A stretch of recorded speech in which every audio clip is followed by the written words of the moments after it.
Next week, we leave for Nebraska Junk Jaunt, so let's talk about junking trips. We all love picking, but honestly, the friendships, the camaraderie, and relationships that I have formed and I have formed with the dealers, and the dealers have formed together through our shared thrill of the hunt for the good junk is what we really remember. Not even the wonderful vintage or antiques stand out to us. It's the fun that we have with each other. Customers often ask where I go junking about our trips. So here are some of my favorite places. The big extended trips started in 2012, and our first one was to Nebraska Junk Jaunt. Pauletta and I made lots of great trips until fuel prices and health issues made it kind of impractical. So I went 1 year by myself, and that was just not fun at all. And it was just work. I mean, it was fun buying and finding things, but it was still a lot of work. And with no one to enjoy it with, it really wasn't a lot of fun. I literally drove 1,600 miles by myself, ate by myself, etc. for the entire week. So I skipped a couple of years and I got back into it last year. So Nebraska Junk Jaunt has consistently been the best buying trips I've ever taken, and the people there are so friendly and welcoming. Shipshewana, Indiana is probably a close second to that, and even though it's just a one-day auction, it's held every week. Pulling a trailer, I generally allow 10 to 11 hours, depending on how many times we stop to get there. The auction is on Wednesday, and then it takes 2 days coming back, and we stop and shop a little bit. Canton, Texas is always really good, and it's mostly outside, but there are some inside there. So that's generally a full day, maybe a full and a half day added on to it. We took 10 trips to Northwest Oklahoma for a private pick at 2 homes, which were packed beyond belief with antiques, thanks to the kindness of an extremely generous family in the Springfield area. This was such a blessing and the opportunity of a lifetime, and I am so grateful for their gracious trust in us. We are constantly making connections in Kansas and Oklahoma. So if you're wanting to take a first-time trip, those can be like even a day trip or just an overnight trip, and that's a really good starter for you. Mary Marley, my sister, and I, we combined Shipshewana with Brimfield, Massachusetts, and that was basically an entire week.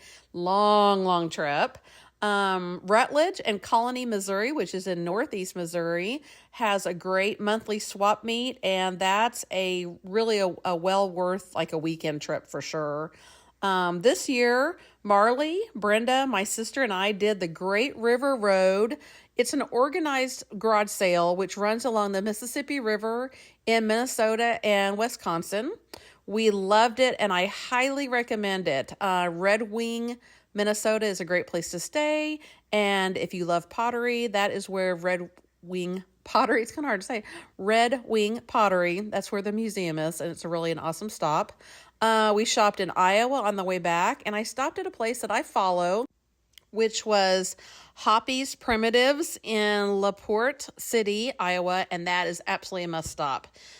Dave and I shopped Route 66 on our way back from San Diego one year, a few years ago, and we also shopped a Tennessee highway sale. We've also shopped in Ohio, Michigan, Iowa, and I even filled up a suitcase full of treasures during our trip to Alaska, which was awesome. I shopped my way through Arkansas, Tennessee, Mississippi, Alabama, and Georgia on my way to see my grandson graduate this year from high school. So much goes into the planning of extended buying trips. Planning well in advance is a must on some of the organized highway sales because lodging really fills up fast. And I already reserved lodging for Nebraska Junk Jaunt for 2026. So deciding where to go when owning a business is a challenge. I've learned that I do some basic planning in December for the next year, so I can get on the calendar to schedule store events and etc. And then I get to decide which dealers can go with me, because some of them have to take vacation time away from their employers. Then it's cleaning and prepping the trailer to keep our treasures safe and secure. We all use different color of painter's tape so that we can identify what are our tubs and what things can't go in a tub. It's amazing once you've packed and repacked and moved things around in the trailer on a trip that after I've touched something 3 or 4 times, in my mind, it becomes mine. So that's kind of funny sometimes. Planning and mapping the route. Seems like it should be a lot easier with Google Maps, but it's not always that simple because of you have to plan for your stops and things like that.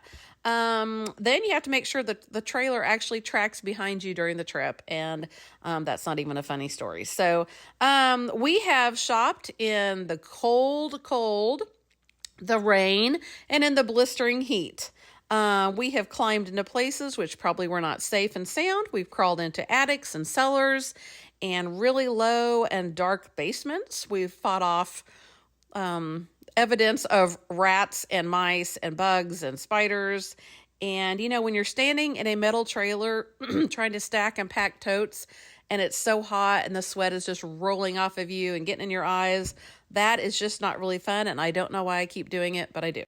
But the memories, the friendships made, and finding interesting and unique items is what keeps us going. And, it's really nice to find things that are not available in our area. So watch next week during our Nebraska journey and follow along for future events. Bye.